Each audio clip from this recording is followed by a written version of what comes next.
I've always been struck by one of Elie Wiesel's works, who was, of course, in Auschwitz. I don't know if you know The Trial of God. Did you ever read that one? No. It's worth reading, and there's a version of it he replays in another of his books. I think The Gates of the Forest called. It was something that I think Wiesel saw in Auschwitz, but there was a night where in the camp they have some rabbis who decide that they will put God on trial, and Wiesel describes it in extraordinary detail, and it's riveting. The silence in the room, and eventually the case for the prosecution, the case for the defense, given by very, very learned rabbis from Poland, and nobody could know more than these men routinely knew, which is a reminder of what was lost. But in the end, they find God guilty. See, the Jews never did that in the Old Testament. Well, no, but then something very important happens. Okay. Which is that they find God guilty, and there's a silence in the heart. And they realize what they've done. And then somebody says, one of the rabbis says, okay, it's Friday night. We need to go and do our prayers. And they do. That's kind of reminiscent of what happens in the Grand Inquisitor. Yes, exactly. When the Inquisitor leaves the door open for Christ, right? Even though he's doomed him to hypothetically to death because he's no longer necessary. Well, in the story of Cain and Abel, Cain puts God on trial because Cain is making these sacrifices, which are second rate. Abel's sacrifices are lauded in the stories, but Cain's aren't. And there's an intimation that they're not of the highest quality. Now, Abel offers up animal material to God, and Cain vegetative material, and that plays into it as well. But Cain calls out God and says essentially something like, I'm breaking myself in half here, working on my life, and nothing's going my way. And your favored son Abel, for reasons that I can't really understand, is thriving on all fronts.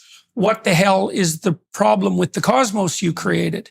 And God says, and I got this from reading multiple translations, God says, first of all, he says, if you do well, will you not be rewarded? That's the first rejoinder. And the second rejoinder is something like, sin crouches at your door like a sexually aroused predatory animal, and you've invited it in to have its way with you. And I've read a lot of the diary material of serial killers and sexual slayers and that sort of people, and you can rest absolutely assured that they invited that spirit of resentment in and have been creatively interacting with it. So I was thinking too, this issue of suffering and death, imagine that you have a parent. Let's particularize it, because maybe the question isn't, what should the state do about exceptional suffering?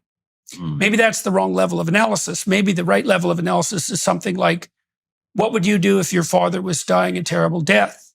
And I would say, what you should have done was live the life that you should have lived, so that at that point of unbelievable complexity, you'd be wise enough to make the appropriate decision and to see your way through.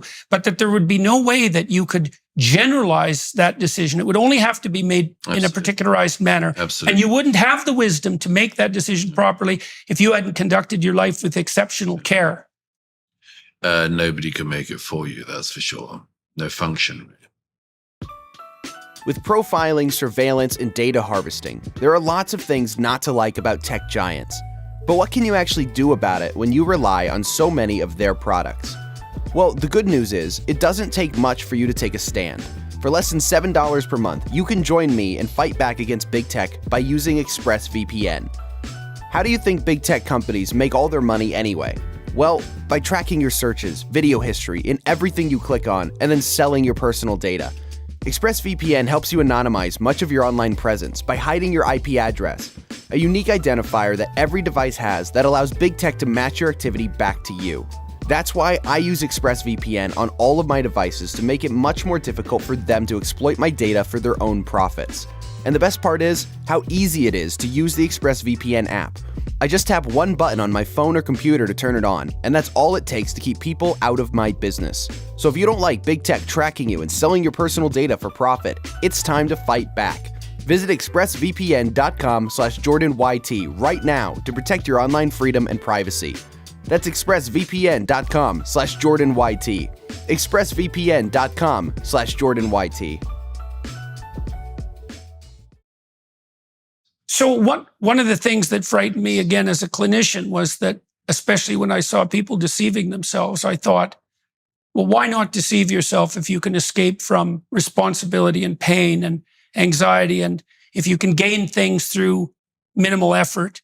Why not deceive yourself and other people? And one reason to not deceive yourself is that there will come a time when you're called upon to make a judgment of exquisite delicacy. And if you're fuzzy-minded and demented enough because of your own lies that you're incapable of such judgment, you'll make the wrong decision and you'll regret being alive as a consequence. Well, that's one good reason not to do something that you're going to regret. I mean, I've said for a long time that there should be a category. Perhaps there is one. Somebody watching can describe it to me. But I've thought for a long time there should be a category of argument which is recognized cannot be solved because somebody involved in the argument has done the thing and regrets it deeply, but at such a deep level that they could never face up to it. So the example I've always had in my mind is, if you have an argument like the ethics of abortion, if there's one person in the room who's had an abortion, you're very unlikely to get anywhere in the discussion. Because there is somebody who has everything on the line, everything at stake.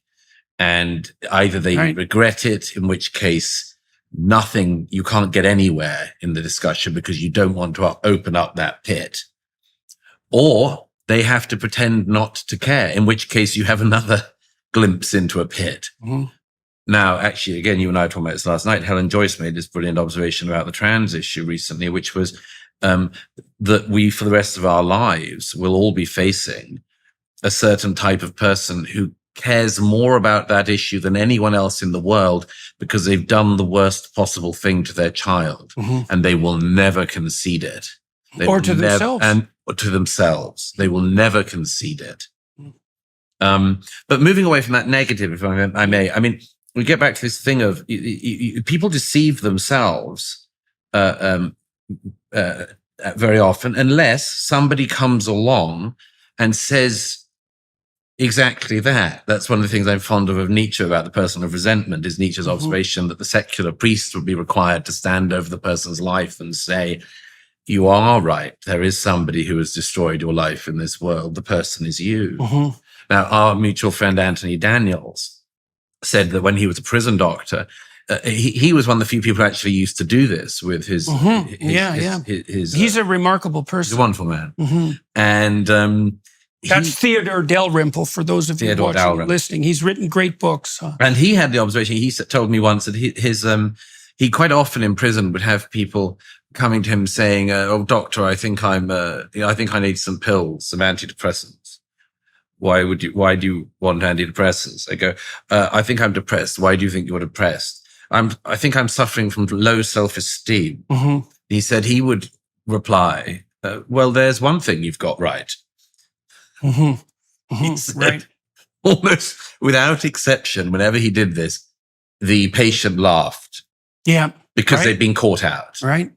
The point is, you're in prison for doing a terrible crime. You ought to be depressed. That's why it's a penitentiary. You ought to be suffering. You ought to be questioning your self-esteem at this point. This is a very good time to do it. And you oughtn't for like a decade. Yeah. And you oughtn't like medicalize it away. And the state maybe shouldn't help you too easily medicalize away whatever you're feeling in that situation. But I was always struck by that story because I thought how few adults, I always say this, there are so few adults in the room these days, but there are so few adults who will stand over the life of anyone and say, I'm sorry, Bucko, but it's you.